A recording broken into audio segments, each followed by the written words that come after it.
আচ্ছা, জামাতে ইসলামী বা আমরা যে 10 দলীয় জোট, এটা কিন্তু একটা প্রো জুলাই পক্ষ। মানে আমরা জুলাই বিপ্লবকে প্রত্যেকটা দলে আহরণ করি এবং আমাদের জনগণ কিন্তু এই জুলাই বিপ্লবটা সরাসরি দেখেছে, জেনজি থেকে শুরু করে বৃদ্ধ যুবক সবাই দেখেছে। তো আমরা জামাত বলেন বা অন্যান্য শরিক দলের সাথে প্রচারণা যখন নামছে, আমরা জনগণের অভূতপূর্ণ সাড়া পাচ্ছি। তাদের একটা সমর্থন আমাদের আছে, আমরা মনে করছি একটা নীরব ব্যালট বিপ্লব হবে। আচ্ছা, আপনারা তো হা ভোট না ভোটের যে বিষয়টা আছে ওটা নিয়ে হা ভোটের প্রচারণা চালাচ্ছে।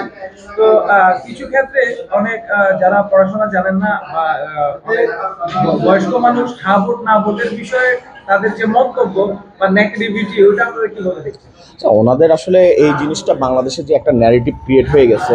তো কিছু দল এটাকে মনে করেন ভালোভাবে প্রচারণা করছে, বলতেছে এটাকে ধর্মীয়ভাবে বলতেছে, না ভোট দিতে না হলে সংবিধানে বিসমিল্লাহ থাকবে না, এই ধরনের বিভিন্ন কথা বলতেছে। কিন্তু তাদেরকে আমরা এটা বোঝাচ্ছি যে বাংলাদেশে একটা ক্ষমতার ভারসাম্য দরকার আছে। এককভাবে ক্ষমতা থাকলে আবার নব্য ফেসিস্টরা আবার জেগে উঠবে, সেটা নিশ্চিত করার জন্য সেই ধরনের ঘটনা যাতে আর কখনো পুনরাবৃত্তি না হয়, আমাদেরকে হা ভোট দিতে হবে। একই দলের প্রধানমন্ত্রী হতে পারবে না, দুইটা একটা ভারসাম্য থাকবে।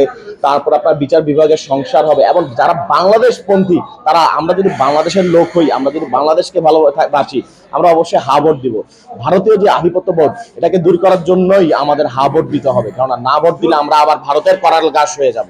যদি না ভোটে হয় তাহলে কি সমস্যা হতে পারে? না ভোট দিলে আপনার ক্ষমতার ভারসাম্য থাকবে না, যে আগে যে ত্রুটিপূর্ণ যে সমাজ ব্যবস্থা সেটা থাকবে। আমরা যে সংস্কার চাই, যার জন্য আমরা বিপ্লব করছি, যে ক্ষমতার ভারসাম্যর একটা যে ব্যালেন্স দরকার আছে, সেটা কখনো আসবে না।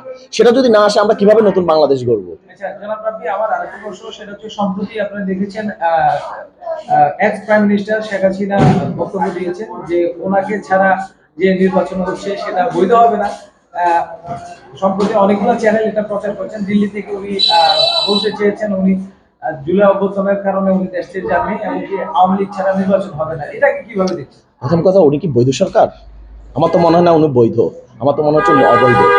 আর যখন একজন অবৈধ সরকার আমাদেরই যে মানে যারা আমাদেরকে আধিপত্য বিস্তার করতে চায়, যারা বাংলাদেশকে ভালো চায় না, তার কাছে যে বসে থাকে, তা উনি তো বাংলাদেশপন্থী না, উনি তো ভারতপন্থী। গদি মিডিয়া হয়তো বা ওনাকে হাইপে তুলতেছে, কারণ তাদের এতে স্বার্থ জড়িত। তবে আমি মনে করি বাংলাদেশে হাসিনা ছাড়াই সুষ্ঠু নির্বাচন হবে, কারণ হাসিনার কারণে গত 17 বছর কোনো সুষ্ঠু নির্বাচন হয়নি। আমরা নিজেরা ভোট কেন্দ্রে যাইতে পারি নাই, আপনি যাইতে পারছেন কিনা আমি জানি না ভাই, কিন্তু আমরা যাইতে পারি নাই। তো আমি মনে করি এই অবৈধ সরকারের যত বক্তব্য থাকবে সেটা বাঙালি মানুষ কানে দিবে না।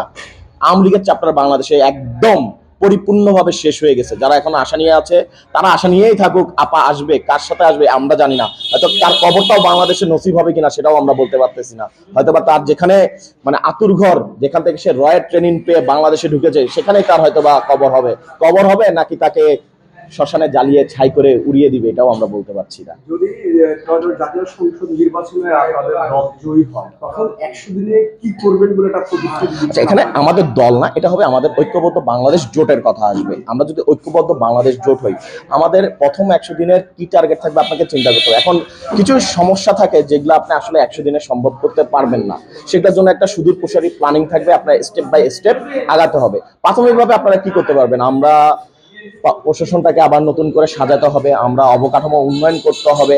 প্লাস যে আমাদের সবচেয়ে বড় সমস্যা বাংলাদেশে, সেটা হলো দুর্নীতি।